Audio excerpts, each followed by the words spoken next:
He could blow it by attacking her for being the DEI candidate, for having been picked by Biden because she is a black woman. Her record as a politician is a dreadful one.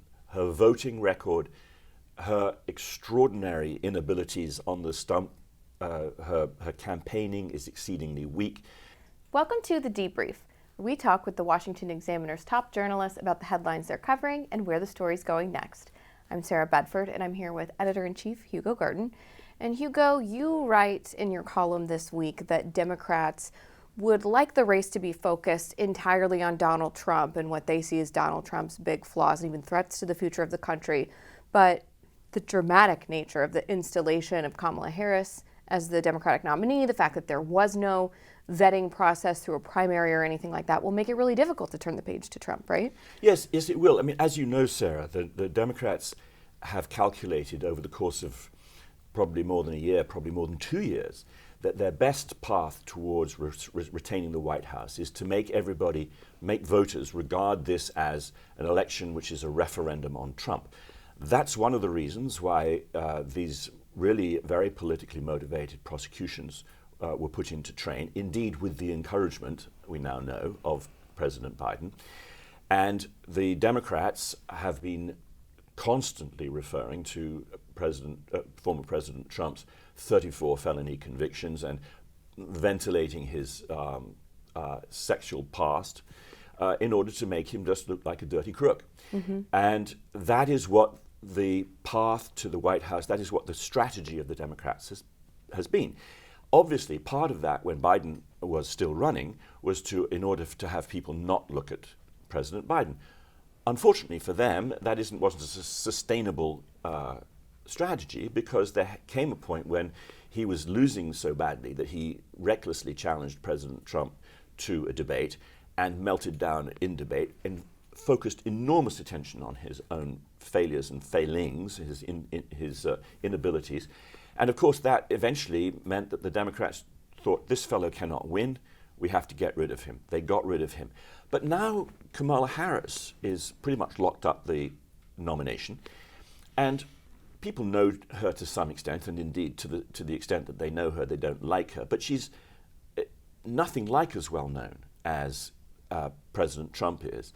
And even though the idea or the way of winning for the Democrats has been, for the last 2 years, focus on President Trump, make everyone look at him, Kamala Harris has to introduce herself and define herself to voters.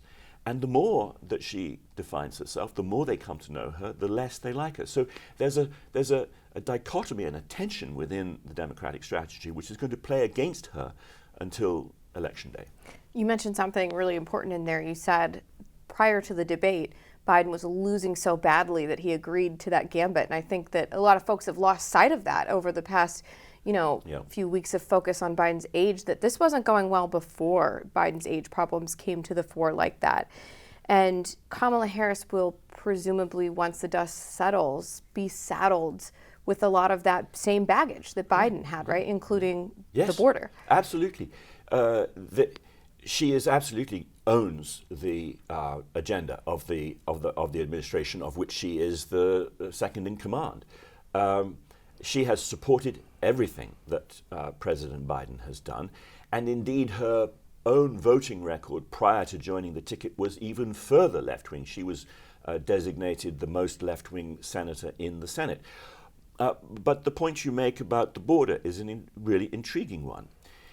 In the last several days, the left and the Democrats and their acolytes and enablers in the media have been trying to muddy the waters and rewrite history and gaslight everybody that somehow or other she was not in charge of, she couldn't be called the border czar. And this is an absurd suggestion and one which is very telling about the way that the Democrats operate. There is no title czar or border czar or any other kind of czar in the government. The President Biden and Kamala Harris and the Democrats were very happy 3 years ago to convey to the media that This was a really important issue. The border was in crisis. They were putting the second in command of the government. The vice president was going to be taking charge of this. Now that it has become a problem, they are quibbling about whether she was the czar, and all of the the media enablers are coming out and saying, well, she wasn't technically speaking the czar. She was only in charge of the triangle in Central America, etc. It's a way of trying to get rid for her of one of the most vulnerable areas that she has, which is the fact that there has been the worst ever illegal immigration into this country, and she had been put in charge by Biden.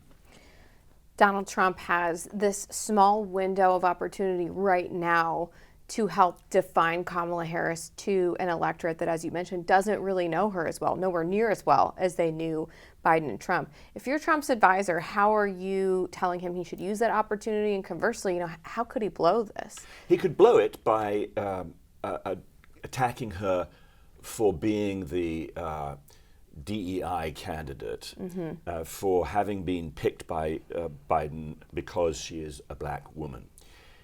Her record as a politician is a dreadful one. Her voting record, her extraordinary inabilities on the stump, her campaigning is exceedingly weak.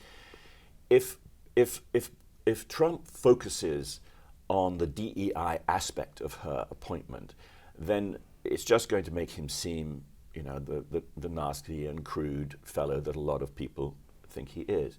If he focuses on the fact that she was one of those people who moved the Democratic Party sharply to the left under the guise of the centrist President Biden, that will be a way to turn off voters who are fed up with the agenda and the failures of the Biden administration. And that's the way that Trump can take advantage. Well, Hugo, thank you so much for being here today. You can get more writing from Hugo and the rest of the commentary team at washingtonexaminer.com.